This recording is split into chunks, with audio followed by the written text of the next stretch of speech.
ഞങ്ങളും ക്രൂശിക്കപ്പെട്ട ക്രിസ്തുവിനെ പ്രസംഗിക്കുന്നു. ദൈവ തിരുനാമത്തിന് മഹത്വം ഉണ്ടാകട്ടെ.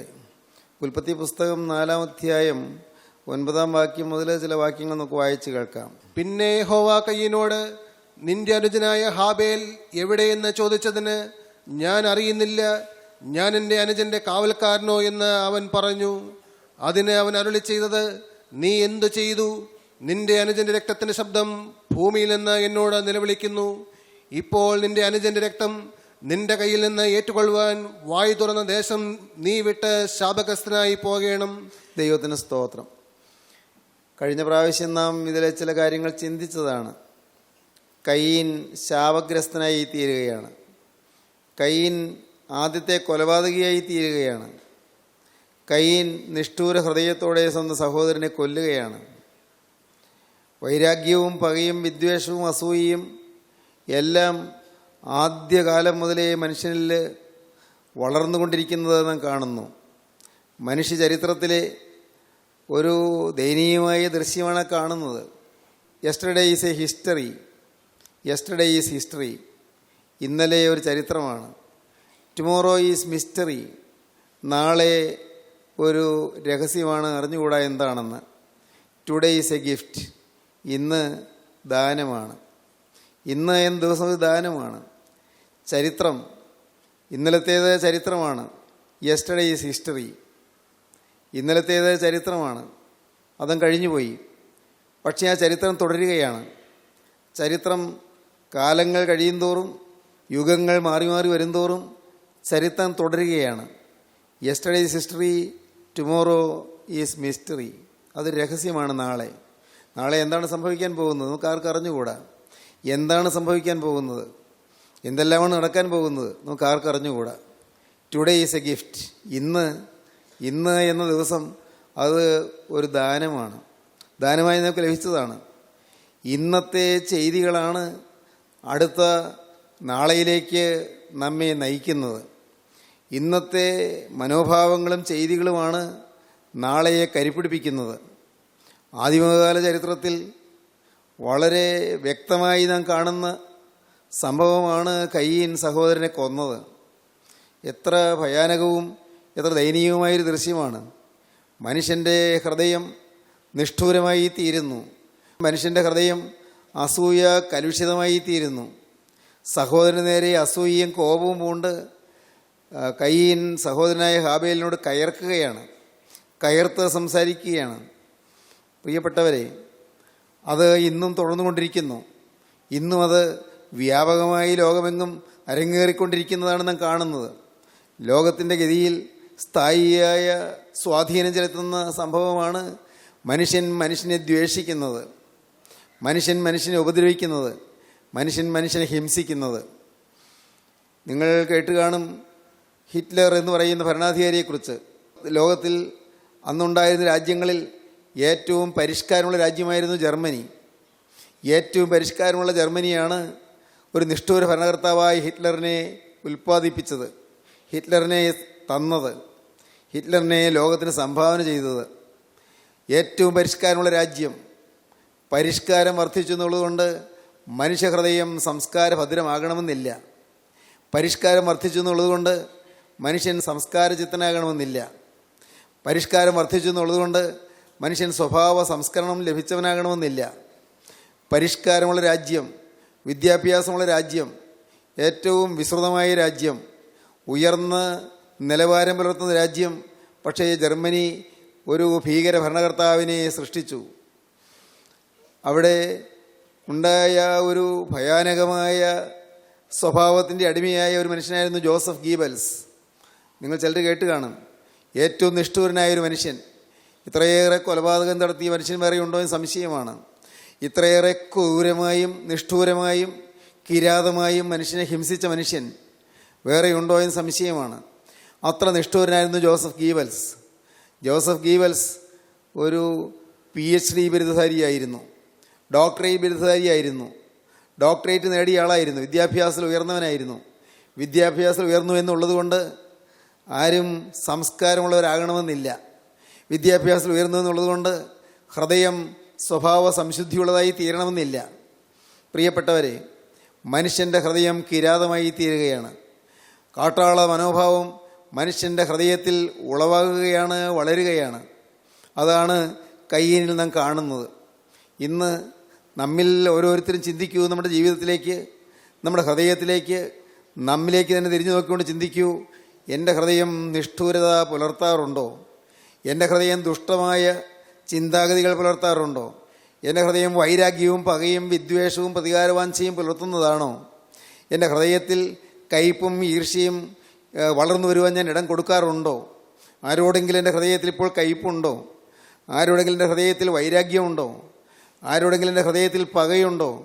ആരോടെങ്കിലും എൻ്റെ ഹൃദയത്തിൽ അസൂയയുണ്ടോ? ഞാൻ ചിന്തിച്ചു നോക്കേണ്ടതാണ്. നാം ഓരോരുത്തരും ചിന്തിക്കുന്നത് നല്ലതാണ്. കയീൻ സഹോദരനെ പകച്ചു.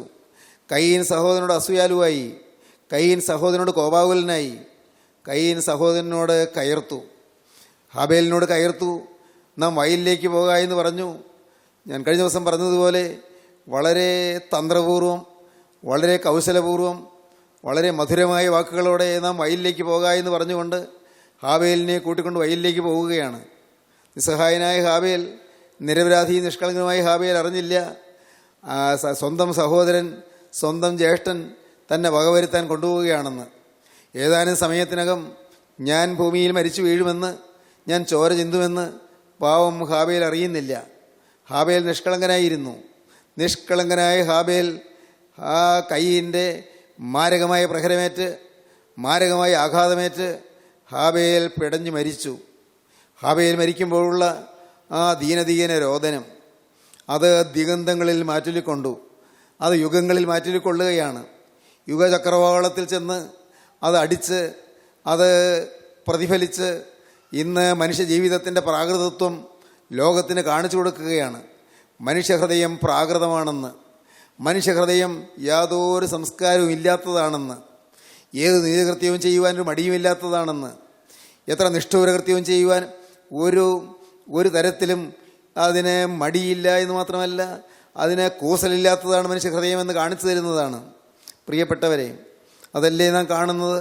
കയീൻ ഹാബേലിനെ കൊന്നു. ഹാബേലിൻ്റെ രോദനം, ഹാബേലിൻ്റെ ദീനദീന പ്രലപനം അത് സമൂഹ മനസാക്ഷിയെ ഞെട്ടിപ്പിക്കുന്നതാണ്. അതാണ് ദൈവം പറയുന്നത്, നിന്റെ അനുജൻ്റെ രക്തം അത് നിലവിളിക്കുന്നുവെന്ന്. രക്തം നിലവിളിക്കുന്നു, രക്തം നിലവിളിക്കുകയാണ്. ഭൂമിയിൽ വീണ രക്തം നിലവിളിക്കുന്നു. അന്ന് ഹാബേലിൻ്റെ ശരീരത്തിൽ നിന്ന് ഒഴുകി വീണതായ ഭൂമി, ആ ഭൂമി നിലവിളിച്ചുകൊണ്ടിരിക്കുന്നു, രക്തവും നിലവിളിക്കുന്നു. അതോടൊപ്പം കൊന്ന കയീൻ ശാപഗ്രസ്തനായി തീരുന്നു. പ്രിയപ്പെട്ടവരെ, മനുഷ്യനൊന്നും ചിന്തിക്കുന്നില്ല, പരിണതഫലങ്ങൾ ആലോചിക്കുന്നില്ല, ഭവിഷ്യത്ത് എന്തെങ്കിലും ചിന്തിക്കുന്നില്ല. പെട്ടെന്നുള്ള വൈരാഗ്യത്തിൻ്റെയും പകയുടെയും ഭീകരമായ ദൂഷിത വലയത്തിൽ സ്വാധീനിക്കപ്പെട്ട് മനുഷ്യൻ ഏറ്റവും ഹീനമായ കൃത്യം ചെയ്തു പോവുകയാണ്. അതാണ് നമ്മുടെ കാണുന്നത്. ഇന്നും അത് തന്നെയല്ലേ കാണുന്നത്. ഇന്ന് കുടുംബങ്ങളിൽ ഛിദ്രമുണ്ട്, ഇന്ന് സമൂഹത്തിൽ ഭിന്നതയുണ്ട്, ഇന്ന് സഭകളിൽ വഴക്കുണ്ട്, ഇന്ന് പള്ളികളിൽ കയ്യേറ്റങ്ങളുണ്ട്, ഇന്ന് പള്ളികളിലും സമുദായങ്ങളിലും സഭകളിലുമെല്ലാം വഴക്കും പിണക്കവും അരങ്ങേറുകയാണ്. ഇന്ന് ഭയാനകമായ രീതിയിൽ കാര്യങ്ങൾ നടക്കുകയാണ്. പ്രിയപ്പെട്ടവരെ, എന്താണ് ഇതിനൊരു പോംവഴി? എന്താണ് ഇതിന് മാർഗം? ഹാബേൽ രക്തം ഭൂമിയിൽ കിടന്ന് നിലവിളിച്ചു. ഇതിനുള്ളൊരു പോംവഴി ഒന്നേ ഉള്ളൂ. അതാണ് ഗോകുൽത്തായിൽ നാം കാണുന്നത്. അതിൻ്റെ പോംവഴിയാണത്. കർത്താവായ യേശുവിൻ്റെ രക്തം, കർത്താവായ യേശുവിൻ്റെ നിഷ്കളങ്ക രക്തം, അത് മനുഷ്യൻ്റെ പാവം ക്ഷമിക്കുവാൻ പിതാവിനോട് കരയുന്ന രക്തം. പിതാവേ, ഇവർ ചെയ്യുന്നത് എന്ന് ഇവരറിയായാൽ ഇവരോട് ക്ഷമിക്കണമേ എന്ന് പ്രാർത്ഥിക്കുന്ന രക്തം. ദൈവത്തിന് സ്തോത്രം. കുറ്റമില്ലാത്ത രക്തം യേശുക്രിസ്തു ചൊരിഞ്ഞു. കുറ്റമില്ലാത്ത രക്തം ചൊരിഞ്ഞുകൊണ്ട്, പാപം തീണ്ടാത്ത ക്രിസ്തു കുരിശിന്മേൽ രക്തം ചൊരിഞ്ഞുകൊണ്ട് പിതാവിനോട് കരഞ്ഞു. പിതാവേ, ഇവർ ചെയ്യുന്നത് ഇന്നത് എന്ന് ഇവരറിയായാൽ ഇവരോട് ക്ഷമിക്കണമേ. യേശുവിൻ്റെ ഹൃദയം പ്രാപിക്കാൻ സാധിക്കുമ്പോഴാണ് നമ്മുടെ ജീവിതത്തിലും സ്നേഹം നിഴലാട്ടം കൊള്ളുന്നത്, നമ്മുടെ ജീവിതത്തിലും സ്നേഹം വളരുന്നത്, നമ്മുടെ ജീവിതത്തിലും സ്നേഹം പ്രതിഫലിക്കുന്നത്. ക്രിസ്തുവിൻ്റെ സ്വഭാവം പ്രതിഫലിക്കാൻ നമ്മെ തന്നെ വിട്ടുകൊടുക്കുക. പ്രിയപ്പെട്ടവരെ, അത് ചെറിയൊരു കാര്യമല്ല, അത് ഉയർന്ന ഒരു ആദർശമാണ്, ഉയർന്ന ഒരു അനുഭവമാണ്. വളരെ സമുന്നതമായ ഒരു നിലവാരമാണത്. ക്രിസ്തുവിൻ്റെ സ്വഭാവം പ്രാപിക്കുക എന്നുള്ളത്. ആരോടും പരാതിയില്ലാതെ, ആരോടും വൈരാഗ്യമില്ലാതെ, ആരെക്കുറിച്ചും ഒരു പരിഭവമില്ലാതെ, ആരെല്ലാം എന്തെല്ലാം തെറ്റെന്നോട് ചെയ്തെങ്കിലും അതിനെക്കുറിച്ച് അല്പം പോലും പരിഭവമില്ലാതെ എല്ലാം ക്ഷമിക്കാൻ സാധിക്കുക എന്ന് പറയുന്നത് എന്തൊരു മഹാഭാഗ്യമാണത്. അതല്ലേ ക്രിസ്തു നമുക്ക് കാണിച്ചു തന്നത്. പ്രസംഗിക്കാൻ എളുപ്പമായൊരു കാര്യമാണത്, പക്ഷേ അനുഭവത്തിലാക്കാൻ വളരെ പ്രയാസമാണ്. നമ്മുടെ ജീവിതത്തിൽ ആരോടും പരിഭവമില്ലാതിരിക്കുക, നമ്മെ ഉപദ്രവിച്ചവരോടും, നമ്മെ പഴി പറഞ്ഞവരോടും, നമ്മെക്കുറിച്ച് ഇല്ലാത്തത് പറഞ്ഞ് വരുത്തിയവരോടും, നമ്മെ ഒറ്റപ്പെടുത്തിയവരോടും, നമ്മെ പലതരത്തിൽ ഉപദ്രവിച്ചവരോടും യാതൊരു പരാതിയുമില്ലാതിരിക്കുക, അവരോട് യാതൊരു പരിഭവവും ഇല്ലാതിരിക്കുക. ഉള്ളഴിഞ്ഞ് ക്ഷമിക്കുന്ന മനസ്സ്, ഉള്ളഴിഞ്ഞ് ക്ഷമിക്കുക മാത്രമല്ല, ഹൃദയപൂർവ്വം സ്നേഹിക്കുന്ന ഹൃദയം, ഹൃദയപൂർവ്വം സ്നേഹിക്കുന്ന മനസ്സ്, ഹൃദയപൂർവ്വം സ്നേഹിക്കുന്ന ജീവിതം, അതെത്രയോ ഭാഗ്യമാണത്. അങ്ങനെയുള്ള കുടുംബങ്ങൾ ഐശ്വര്യത്തിലേക്ക് വളരുന്നത് കാണാം. അങ്ങനെയുള്ള കുടുംബങ്ങളിൽ മക്കൾ പഠിച്ച് ഉയരും. അങ്ങനെയുള്ള കുടുംബങ്ങളിൽ ഭാര്യയും ഭർത്താവും ഒന്നായിട്ട്, മാതാപിതാക്കളും മക്കളും ഒന്നായിട്ട് അനുഗ്രഹീതമായ ഐശ്വര്യപൂർണമായ നല്ല നാളെയിലേക്ക് കുതിച്ച് പറന്നുയരുന്നത് നമുക്ക് കാണുവാൻ സാധിക്കും. സഹോദരങ്ങളെ, നമ്മുടെ എല്ലാം കുടുംബങ്ങൾ അങ്ങനെ ആകേണ്ടതാണ്. സ്നേഹത്തിൻ്റെ കുടുംബം, സ്നേഹത്തിൻ്റെയും ഐക്യത്തിൻ്റെയും കുടുംബം. കുടുംബത്തിൽ ഐക്യം, കുടുംബത്തിൽ സ്നേഹം. ആ സ്നേഹം നമ്മുടെ കുടുംബത്തിൽ വളരുമ്പോഴാണ് നാം വാസ്തവത്തിൽ ഭാഗ്യശാലികളായി തീരുന്നത്. ഒരുപടി ധനം സമ്പാദിക്കുന്നതല്ല, കുറേയേറെ വിദ്യാഭ്യാസം നേടുന്നതല്ല, അതൊന്നുമല്ല ഭാഗ്യമെന്ന് പറയുന്നത്.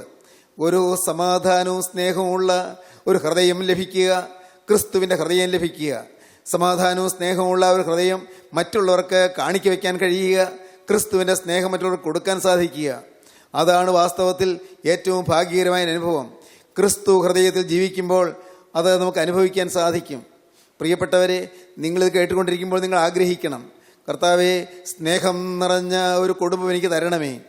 ഇന്ന് പരസ്പരം പോരുണ്ട്, കുടുംബത്തിൽ പരസ്പരം അഭിപ്രായ വ്യത്യാസമുണ്ട്, പരസ്പരം മുഷിച്ചിലുണ്ട്, പരസ്പരം ഈർഷ്യയുണ്ട്, പരസ്പരം വിട്ടുവീഴ്ച മനോഭാവം കാണിക്കാൻ പറ്റുന്നില്ല, പലപ്പോഴും ക്ഷമിക്കാൻ പറ്റുന്നില്ല, പലപ്പോഴും പൊറുക്കാൻ പറ്റുന്നില്ല.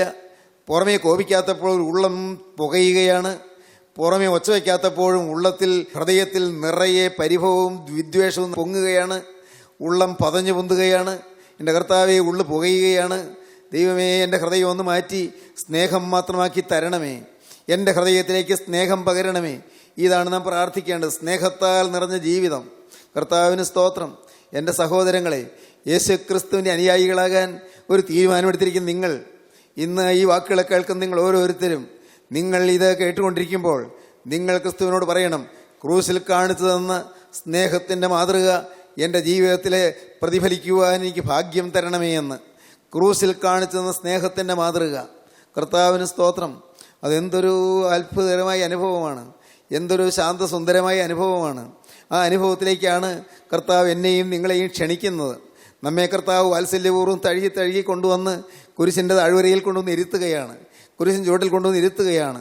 ആ നിഷ്കളങ്ക രക്തം, ആ പരിശുദ്ധ രക്തം, കിനിഞ്ഞ് കുരിശിൽ കൂടി ഒഴുകി വരുന്ന രക്തം, ആ തിരു ശരീരത്തിൽ നിന്ന് ഒഴുകി വരുന്നതായ ആ തിരുരക്തം ഒരു തുള്ളി നമ്മുടെ മേൽ പുരട്ടി തന്ന് നമ്മെ സ്നേഹമാക്കി മാറ്റുകയാണ്.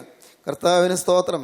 ആ തിരുരക്തം ഒരു തുള്ളി ഏറ്റാൽ പ്രിയപ്പെട്ടവരെ, നാം ആള് മാറും, നമ്മുടെ കോപം മാറും, നമ്മുടെ ഈർഷ്യ മാറും, നമ്മുടെ അസൂയ മാറും, നമ്മുടെ വാശിയും വഴക്കും മാറും, നമ്മുടെ ഹൃദയത്തിൽ സ്വസ്ഥത വരും. ആരോടൊരു സ്നേഹമാണ് നമുക്ക് പിന്നെ വരുന്നത്. നമ്മുടെ ഹൃദയത്തിൽ ഒരു പകയും വരികയില്ല. ദൈവത്തിന് സ്തോത്രം. അത് ഞാനെന്ന് പറയുന്നയാൾക്ക് അത് അസാധ്യമാണ്, എനിക്ക് സ്വന്തമായി സാധിക്കുകയില്ല. അതിനാണ് ആ കുരിശിൽ ചൊരിഞ്ഞ നിഷ്കളങ്ക രക്തം ഒഴുകി വരുന്നുവെന്ന് പറഞ്ഞത്. ആ തിരുരക്തം ഏറ്റുവാങ്ങിയാൽ മതി. കർത്താവേ, ആ തിരുരക്തം ഒരു തുള്ളി എൻ്റെ മേൽ പതിക്കണമേ. ആ തിരുരക്തം എൻ്റെ മേൽ വന്ന് എന്നെ ആസകലം എന്നിൽ വ്യാപിച്ച് എന്നെ പൊതിയണമേ. ആ തിരുരക്തത്തിൻ്റെ ആവരണത്താൽ എന്നെ അനുഗ്രഹീതനാക്കി തീർക്കണമേ. ദൈവത്തിന് സ്തോത്രം. ഇത് നിങ്ങൾ പ്രാർത്ഥിക്കണം. ആ തിരുരക്തം ആവരണം ചെയ്യുന്നൊരനുഭവം, ആ തിരുരക്തത്താൽ മുഴുവനായി മൂടപ്പെടുന്ന ഒരനുഭവം, അതെന്തൊരു ഭാഗ്യമാണ് പ്രിയപ്പെട്ടവരെ. ആ തിരുരക്തം ഒന്ന് മൂടിയാൽ പിന്നെ പാപമില്ല, പിന്നെ കോപമില്ല, പിന്നെ പിണക്കമില്ല, പിന്നെ വൈരാഗ്യമില്ല, പിന്നെ പ്രതികാര ചിന്തയില്ല, പിന്നെ വാശിയില്ല, പിന്നെ ദുശ്ശാഠ്യമില്ല.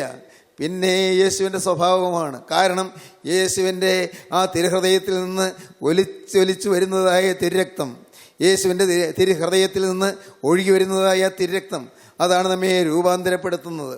എൻ്റെ സഹോദരങ്ങളെ, നിങ്ങൾ കേട്ടുകൊണ്ടിരിക്കുമ്പോൾ നിങ്ങൾ വീണ്ടും വീണ്ടും ദാഹിക്കണം. കർത്താവേ, ആ തിരുരക്തത്താൽ മാത്രമേ എനിക്ക് പാപമോചനമുള്ളൂ.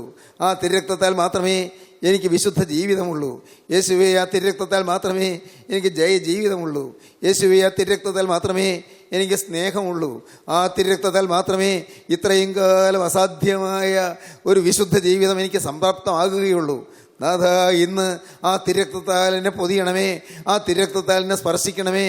ഹാബേൽ രക്തത്തേക്കാൾ ഗുണകരമായി സംസാരിക്കുന്ന പുണ്യാഹ രക്തം. എബ്രായ ലേഖന കർത്താവ് അങ്ങനെയാണ് പറയുന്നത്. എബ്രായ ലേഖനം 12-ാം അധ്യായത്തിൽ അങ്ങനെ പറയുന്നുണ്ട്, ഹാബേൽ രക്തത്തേക്കാൾ ഗുണകരമായി സംസാരിക്കുന്ന പുണ്യാഹ രക്തം. ഹാബേൽ രക്തം പ്രതികാരത്തിന് വേണ്ടി യാചിക്കുന്ന രക്തമാണ്. ആ രക്തം കരയുകയാണ്. ഹാബേൽ രക്തം ഭൂമിയിൽ കിടന്ന് നിലവിളിക്കുകയാണ്. എന്താണ് അതിൻ്റെ അർത്ഥം? ആ വാക്യത്തിൻ്റെ അർത്ഥം എന്താണ്? ഹാബേൽ രക്തം പ്രതികാരവാഞ്ചിയുള്ള രക്തമാണ്. സഹോദരൻ എന്നെ ചതിച്ചു, സഹോദരനെ എന്നെ ഉപായ രൂപേണ കൊണ്ടുവന്നു, എന്നോട് കയർത്തു, എന്നെ കൊന്നു. എൻ്റെ സഹോദരനെ കൊന്നല്ലോ.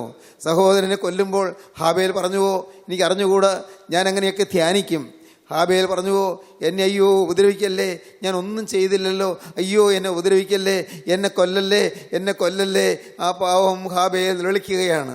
നിസ്സഹായനായ ഹാബേൽ, നിഷ്കളങ്കനായ ഹാബേൽ എന്നെ കൊല്ലല്ലേ എന്ന് പറഞ്ഞ് കരയുന്നു. ദൈവത്തിന് സ്തോത്രം. അയ്യോ എന്നെ ഉപദ്രവിക്കല്ലേ എന്ന് പറഞ്ഞ് കരയുന്നു. അയ്യോ എന്നെ അടിക്കല്ലേ എന്ന് പറയുന്ന കരയുന്നു. ഞാൻ എന്ത് തെറ്റ് ചെയ്തു, ഞാൻ എന്ത് തെറ്റാ ചെയ്തത്, അയ്യോ എന്നോട് ഇങ്ങനെ ചെയ്യല്ലേ എന്ന് പറഞ്ഞ് കരയുന്നു. അങ്ങനെ കരഞ്ഞുകൊണ്ടിരിക്കുമ്പോൾ വീണ്ടും വീണ്ടും ഹാബേലിനെ അടിച്ചും ഹാബേലിനെ വെട്ടിയും കയീൻ കൊല്ലുകയാണ്. ദൈവത്തിൻ്റെ വലിയ നാമം മഹത്വപ്പെടട്ടെ. അതല്ലയോ ഇന്ന് നാടുതോറും അല്ല ഭവനങ്ങൾ തോറും ദേശങ്ങൾ തോറും അനേകം സ്ഥലങ്ങളിൽ ഇന്ന് നടന്നുകൊണ്ടിരിക്കുന്നത്. കരയുന്ന പാവപ്പെട്ട നിസ്സഹായനായ മനുഷ്യൻ്റെ കരച്ചിലിൻ്റെ വേദന പൂണ്ട ശബ്ദം ശ്രവിക്കാൻ സാധിക്കാത്ത കിരാതഹൃദയനായ മനുഷ്യൻ, അവൻ മനുഷ്യനെ കൊല്ലുന്ന ഭീകര ദൃശ്യങ്ങളല്ലേ ഇന്ന് ലോകത്തെമ്പാടും കാണുന്നത്. സഹോദരങ്ങളെ, നിങ്ങൾ ചിന്തിക്കൂ. ദൈവത്തിന് സ്തോത്രം. ഇങ്ങനെ അനേകര് തിന്മയിലേക്ക് പോകുന്നൊരു ലോകത്ത്, അനേകര് നാശത്തിലേക്ക് പോകുന്നൊരു ലോകത്ത്, അനേകര് വക്രതയും കൊള്ളരുതായ്മയുമായി വഴക്കും പിണക്കവുമായി നശിക്കുന്ന ഒരു ലോകത്ത് ഒരു ദീപസ്തംഭമായി നിൽക്കാൻ കർത്താവേ എനിക്ക് സാധിക്കുമോ? അതാണ് നിങ്ങൾ ചിന്തിക്കേണ്ടത്.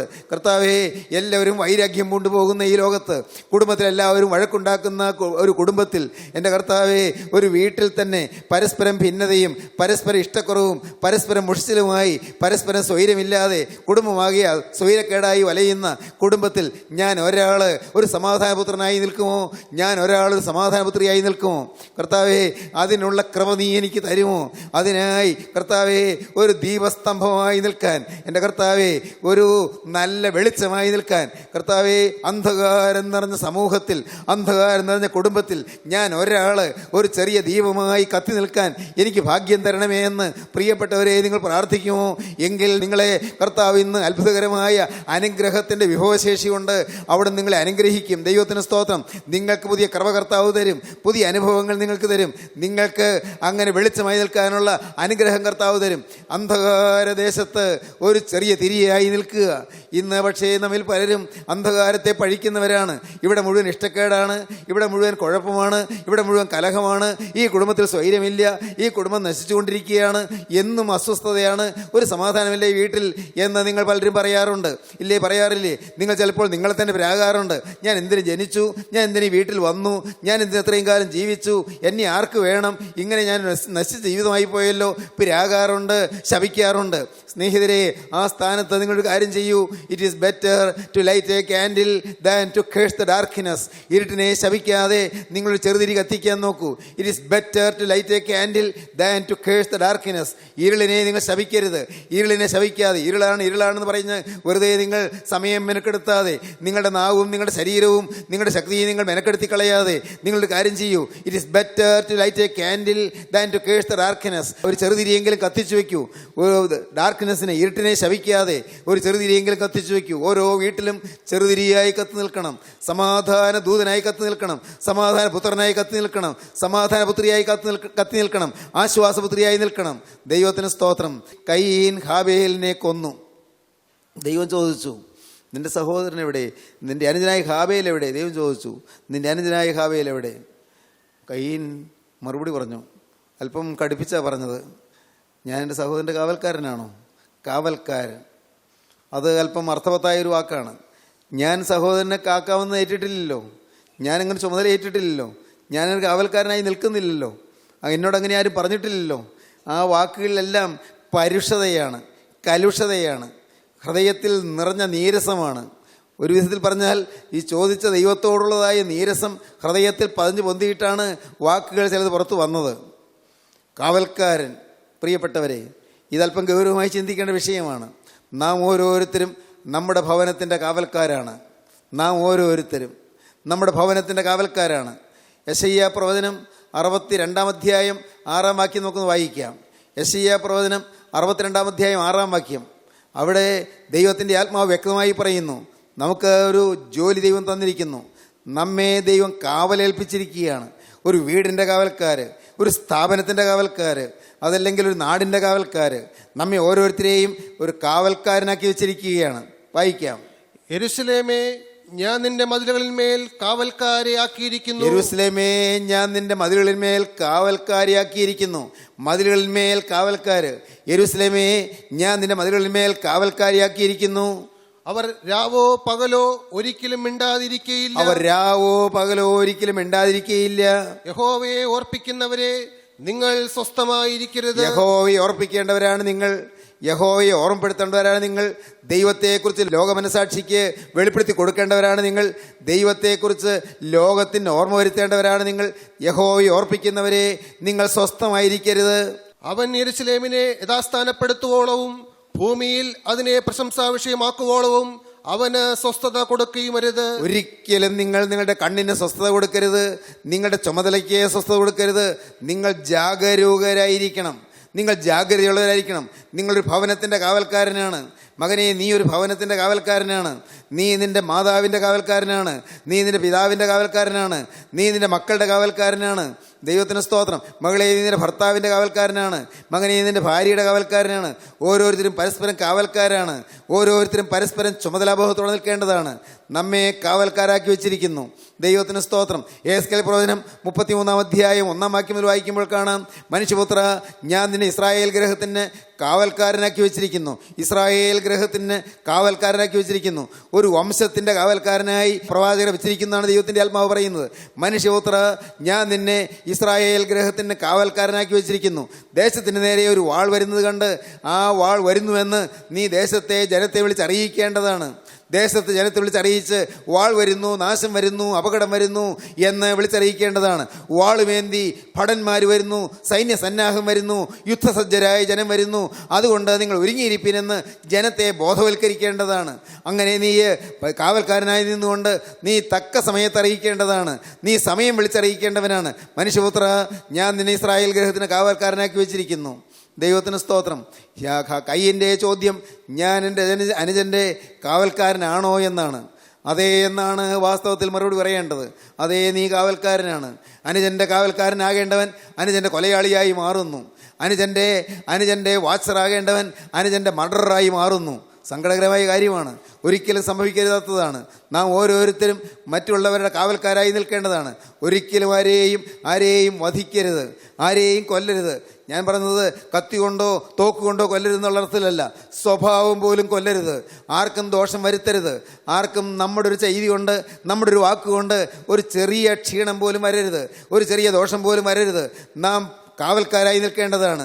മനുഷ്യപുത്ര, ഞാൻ നിന്നെ ഇസ്രായേൽ ഗൃഹത്തിൻ്റെ കാവൽക്കാരനാക്കി വെച്ചിരിക്കുന്നു. നാം ഓരോരുത്തരും കാവൽക്കാരാണ്. പ്രിയപ്പെട്ടവരെ, ഈ ചുമതല നിങ്ങൾ ഏറ്റെടുക്കുമോ? ഈ ചുമതല ഏറ്റെടുക്കുവാനുള്ള ഒരേ ഒരു യോഗ്യത യേശുക്രിസ്തുവിൻ്റെ സ്വഭാവം പ്രാപിക്കുക എന്നുള്ളതാണ്. യേശുക്രിസ്തുവിനെ ഹൃദയത്തിലേക്ക് സ്വീകരിക്കുക എന്നുള്ളതാണ്. എനിക്ക് സ്വന്തമായിട്ടില്ല ഈ കഴിവ്, എന്നാൽ യേശുവിൻ്റെ അകത്ത് വരുമ്പോൾ ഞാൻ സ്വയമേവ ഈ കഴിവുള്ളവനായി, ഈ സിദ്ധിയുള്ളവനായി മാറുകയാണ്. കർത്താവിന് സ്തോത്രം. സ്നേഹിതരെ, നിങ്ങൾക്ക് ഇന്ന് ഇത് കേട്ടുകൊണ്ടിരിക്കുമ്പോൾ തന്നെ ക്രിസ്തുവിനോട് യാചിക്കാം. കർത്താവേ, എൻ്റെ ഭവനത്തിൻ്റെ കാവൽക്കാരനായി, എൻ്റെ ദേശത്തിൻ്റെ കാവൽക്കാരനായി, എൻ്റെ വീട്ടിലുള്ളവരുടെ കാവൽക്കാരനായി ഞാൻ ഒരാൾ നിന്നുകൊള്ളാം. സ്വർഗരാജ്യത്തിലേക്ക് ഓരോരുത്തരെയും ആനയിക്കുവാൻ തക്കവണ്ണം, ഓരോരുത്തരെയും കൊണ്ടുവരുവാൻ തക്കവണ്ണം ഞാൻ ദേശത്തിൻ്റെയും ഭവനത്തിൻ്റെയും കാവൽക്കാരനായി നിന്നുകൊള്ളാം. നിങ്ങൾ സമർപ്പിക്കൂ, യേശുവിനെ നിങ്ങൾ ക്ഷണിക്കൂ, യേശുവിനെ ഹൃദയത്തിലേക്ക് എതിരേൽക്കൂ, യേശുവിനെ ഹൃദയത്തിൽ സ്വീകരിച്ചുകൊണ്ട് യേശുവിനോട് വാക്ക് പറയൂ, കർത്താവേ, ഇന്നു മുതൽ ഞാൻ മറ്റുള്ളവരുടെ കാവൽക്കാരനായി ഞാൻ ചുമതലാബോധത്തോടെ, ഞാൻ അത്യുത്സാഹത്തോടെ ഞാൻ നിന്നുകൊള്ളാം, ജാഗ്രതയോടെ നിന്നുകൊള്ളാം, ജാഗരൂകരായി നിന്നുകൊള്ളാം, ഞാൻ വളരെ ശ്രദ്ധാലുവായി നിന്നുകൊള്ളാം, ഞാൻ സൂക്ഷ്മതയോടെ നിന്നുകൊള്ളാം, കരുതലോടെ നിന്നുകൊള്ളാം. കർത്താവേ, ഞാൻ ചുമതലാബോധത്തോടെ നിന്നുകൊള്ളാം. ദൈവത്തോട് വാക്ക് പറയുവീൻ. നമുക്ക് സമർപ്പിക്കാം, നമുക്ക് പ്രാർത്ഥിക്കാം. കാരുണ്യവാനായ ഞങ്ങളുടെ സ്വർഗീയ പിതാവേ, അവിടുത്തെ ജീവന്റെ വചനങ്ങൾക്കായി ഞങ്ങൾ നിന്നെ സ്തുതിക്കുന്നു, സ്വർഗീയമായ ആലോചനകൾക്കായി ഞങ്ങൾ നിന്നെ സ്തുതിക്കുന്നു. കർത്താവേ, നിന്റെ വചനം കേട്ട് ഈ നിന്റെ ജനത്തെ എല്ലാം അവിടുന്ന് അനുഗ്രഹിക്കണമേ എന്ന് പ്രാർത്ഥിക്കുന്നു. എല്ലാവരുടെ മേലും തൃക്കരം വയ്ക്കണമെന്ന് പ്രാർത്ഥിക്കുന്നു. തിരക്തത്താലുള്ള ശുദ്ധീകരണവും തിരക്തത്താലുള്ള പാപമോചനവും നൽകി എല്ലാവരെയും വാഴ്ത്തണമേ, അനുഗ്രഹിക്കണമേ, തിരുനാമം മഹത്വപ്പെടുത്തണമേ. യേശു ക്രിസ്തുവിന്റെ സ്നേഹം നിറഞ്ഞ നാമത്തിൽ തന്നെ, ആമീൻ.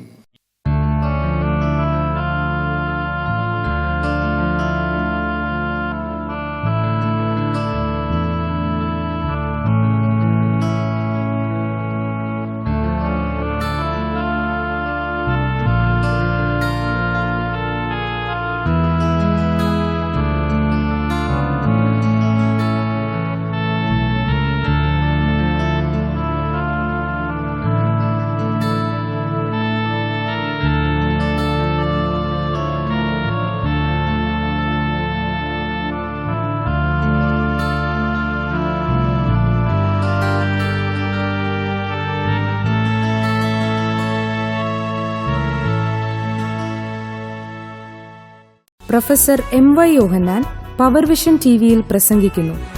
എല്ലാ ദിവസവും രാവിലെ 5:30, ഉച്ചയ്ക്ക് 1:30, രാത്രി 8:30. ഈ ആശ്വാസ സന്ദേശം നിങ്ങൾ ശ്രദ്ധിച്ചുവല്ലോ. നിങ്ങളുടെ അഭിപ്രായങ്ങളും പ്രാർത്ഥനാ വിഷയങ്ങളും ഞങ്ങളെ എഴുതി അറിയിക്കുമല്ലോ. ഞങ്ങളുടെ വിലാസം: professor M.Y. Yohannan, post box number 17, Kolenchery 682311. Phone 9142303096.